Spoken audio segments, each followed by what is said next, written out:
Hey everyone, this is Amy from EnviroStars, and I'm on my way to Greenhouse Nail Spa, which is located in Greenwood/Finney Ridge, to visit the owner, Kelly, who has a lot to share about her nail salon and how she is committed to sustainability using locally sourced and cruelty-free ingredients and products for her nail salon. Let's head out!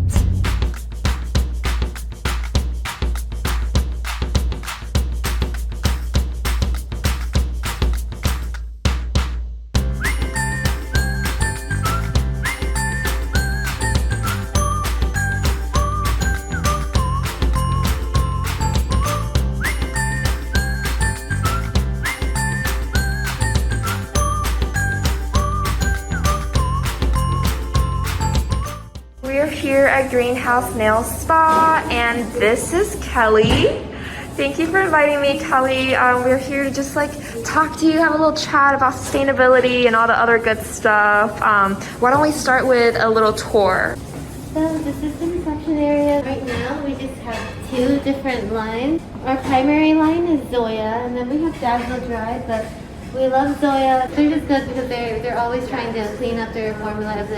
If there's known toxins or carcinogens, they always come up with a new formula. And I think I took notice of them in 2011. So that's why we primarily carry Zoya. That's awesome. Love the whole wall spectrum, color spectrum going on. And then this is our retail area. Everything is local, actually, except for the glass files. There are glass files, but they're made in the Czech Republic. But everything, these are locally poured by Glasgow. This is products from Handmade Bacana and Daughter of the Land, and they are all Seattle-based companies. And then this is our manicure, or nail studio, Manicure Stations, and then Pedicure Stations.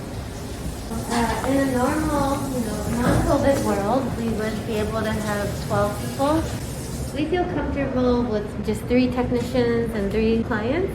Sometimes it gets to 4 and 4, but that's pretty rare. This is our prep station. They're basically the same brands that I mentioned earlier. We heavily use Handmade Bacana, but there's also Island Time, and that's from Orcas Island. And I believe Kush Queen is another. We have CBD products, and Kush Queen is a product from Oregon, and Apothecana is the only one that's not local. It's from Colorado.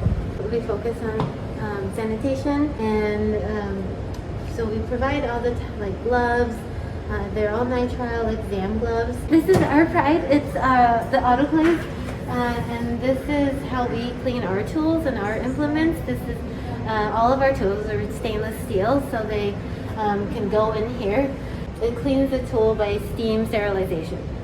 So it's the same way that a dental office would clean their tools. Once we clean the tools, then we package them up, and we put them in these little bags. These are just pouches. We're missing our gasket right now, but yeah, that's what they look like. Since it's pretty small, we can only fit 3 trays. Yeah.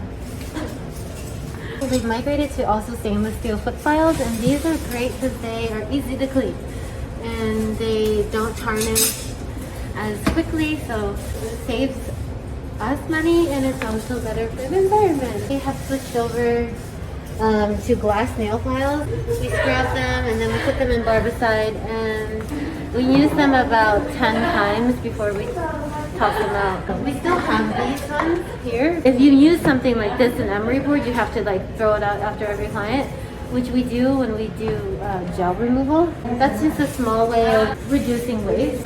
Because of COVID, we started asking everyone to wash their hands when they arrive. But actually, I think it's a great practice to continue forever. Before COVID time, we would just use hand sanitizer. This is our paper dispenser.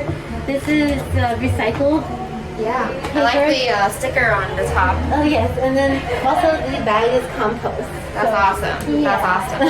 That's super important. And then we have, our separate trash can for feminine products. And then most importantly, we remind all of our customers and clients to not flush anything but toilet paper because we want to protect the sewer lines.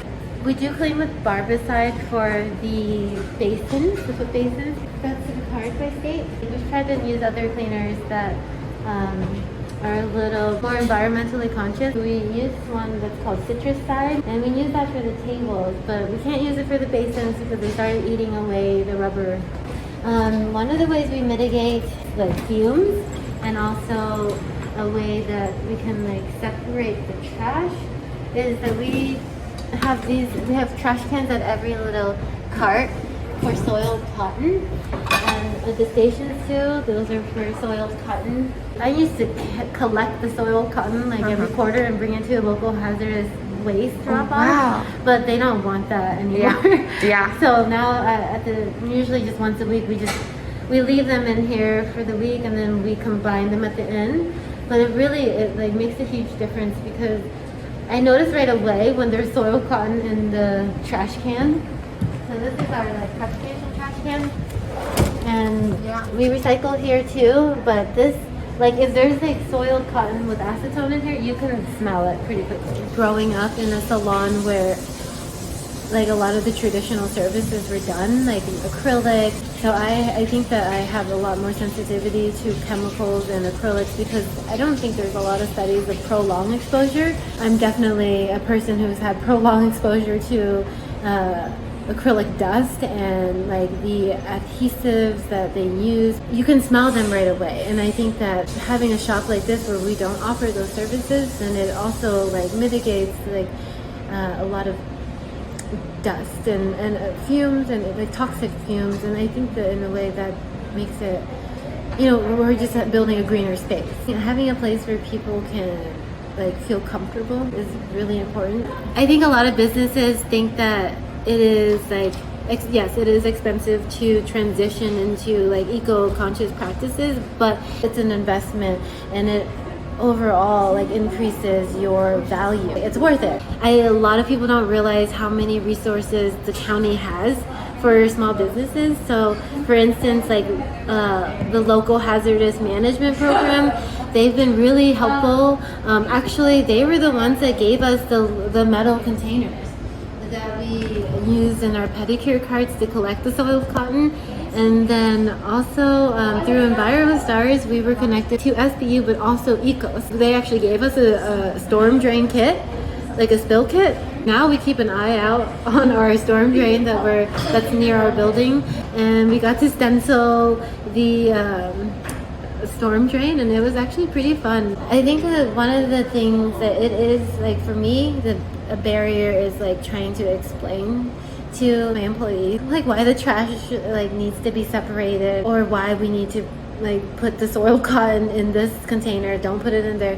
I mean, I think that those are my barriers, but I think after like a couple of weeks of working here, I think everyone understands. And then when you don't do it, then you really notice. I actually really appreciate the Vietnamese, or at least the Asian culturally catered diagrams that you guys have sent from SPU. They're really good. Yeah, that's awesome. I'm so glad. And lastly, where can we find out more about Greenhouse Nail Spa? Oh my gosh. Social media. You can follow us at Greenhouse Nail Spa, or follow us online on our website at www.greenhousenailspa.com.